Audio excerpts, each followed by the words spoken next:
Why, hello. I'm making a series of videos right now, so don't think that I never wash my hair or change my clothes. That might be a little creepy. So it's Mrs. G here. I'm getting ready to talk to you about the importance of looking at your grades. As you can see, we're looking at your class. This is what you should see when you log in. Over here, you have your to-dos of what's going on. I don't really put a lot of due days up there because you should know it's Mondays and Thursdays. And remember, you have that 2-week grace period. You have 2 weeks to do an assignment, and once the 2 weeks has gone, then it's a zero, my friends. Sorry to tell you that. So over here on the left is the grades. That's an important place where you want to check on a regular basis. I never email you the grades. You can go into the grades right there like that. Click on it. For some reason, I think it's because my child is playing Fortnite that our internet is extremely slow right now. But you'll see your assignments here. I am getting ready to redo these because I do not think they're in a good organizational manner. And so when you teach online for the first semester, you have to take on someone else's course. So for this semester, I have someone else's course. So this is a submission. Over here would be the comments of where I would have graded, and up here will be the grade. You can look at the rubric and see how I took off points if that's important to you, and you can see the commentary. Now the other place where you can see grades is also in the assignments.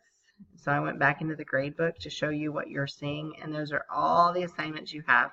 And like I said, I'm going to reorganize those because I think Module 1 should be all together, Module 2 should be together, and so on and so forth.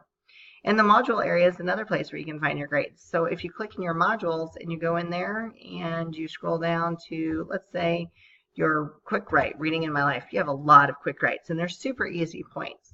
So after you do it, make sure you read it very carefully because I'm a stickler on making sure you do exactly what was asked. Some of you learned that the hard way with your vocabulary this week. So then when you want to hit the submit button, it will show a text box.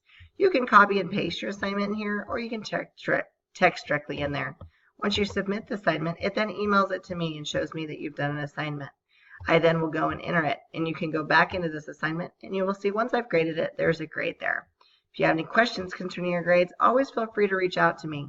Now remember, I am looking at capitalization and punctuation because this is an English class. I know that's hard for some of you to imagine because you sit down and think that when you're at the computer, it's like texting me. We're not texting. You're in an English class, and I'm preparing you for bigger, brighter things, like a doctorate. So let's pretend that we're already there, and let's do punctuation, capitalization. And those sticky letter I's, always make sure you capitalize them when they need to be. We're not in a text message.